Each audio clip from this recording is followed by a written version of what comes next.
નમસ્કાર, આપ જોઈ રહ્યા છો સીએનસી ગુજરાત.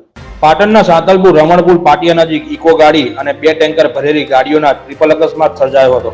નેશનલ હાઈવે 27 પર સર્જાયેલ અકસ્માત ઇકો ગાડીના સવારમાં એક વ્યક્તિ ઇજાગ્રસ્ત થતા સારવાર અર્થે હોસ્પિટલમાં ખસેડવામાં આવ્યો હતો, જ્યારે કે અકસ્માતમાં ઇકો ગાડીના આગળના ભાગના તેમજ બંને કન્ટેનર ભરે ગાડીઓને કેબિનના ભાગે નુકસાન થવા પામ્યું હતું અને ટ્રાફિક જામ થયો હતો.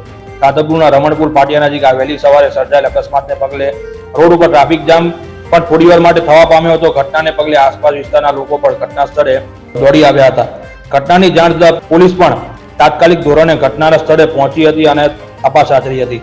અકસ્માતગ્રસ્ત ગાડીઓ ક્રેન દ્વારા પર રોડ પરથી દૂર કરી રાબેતા મુજબ નેશનલ હાઈવે ફરી શરૂ કરવામાં ટ્રાફિક અડચણ ના બને તેમ શરૂઆત કરી ફરી શરૂ કરવામાં આવ્યો. Bureau chief CNC Gujarat, Patan.